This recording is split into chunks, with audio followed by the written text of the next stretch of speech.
Salut les cons, aujourd'hui on se retrouve pour la première vidéo de la chaîne Les 3 cons. Pourquoi 3? Pourquoi cons?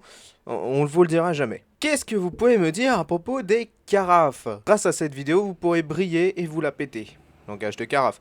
Au restaurant. Alors c'est parti. Cette vidéo sera composée en 3-4 parties. Histoire de la carafe, ce que peut contenir une carafe, les dangers que représente la carafe et quelques anecdotes. Partie 1.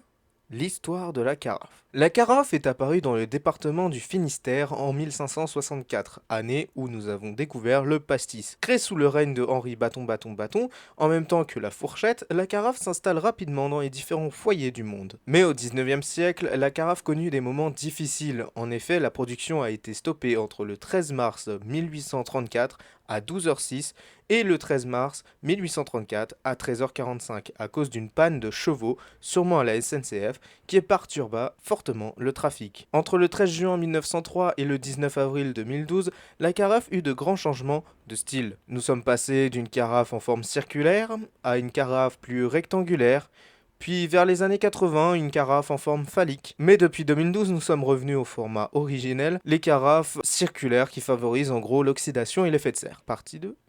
Que peut contenir une carafe?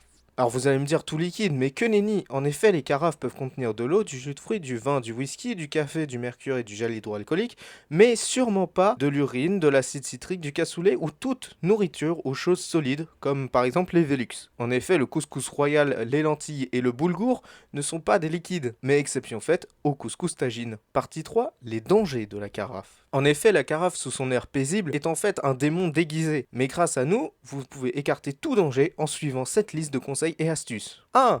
Prenez des précautions avant usage. En effet, prenez quelque chose de stérilisé qui vous protégera les mains avant de la prendre. En effet, la carafe coupe, donc disposez délicatement un tissu quelconque comme des gants, du PQ ou alors une nappe sur vos mains. 2.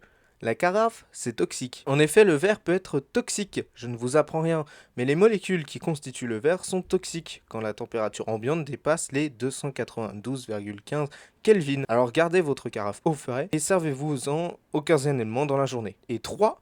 Une carafe, c'est lourd. En effet, toute carafe est lourde. Généralement, le poids d'une carafe est de 10 kg. Alors, pour éviter de la casser et disperser les toxines, servez-vous d'un chariot élévateur. Partie 4. Anecdote. Veuillez trouver ci-joint quelques anecdotes sur les carafes. Le PDG de la carafe, c'est Maxime van der Bruggen, 36 ans. Vous pouvez lui écrire à l'adresse mail suivante, maximelekikou@carafe.com. Le SAV des carafes se trouve en lien dans la description de la vidéo. Et enfin, pour calculer la viscosité cinématique qu'il y aura dans votre carafe, utilisez la formule suivante.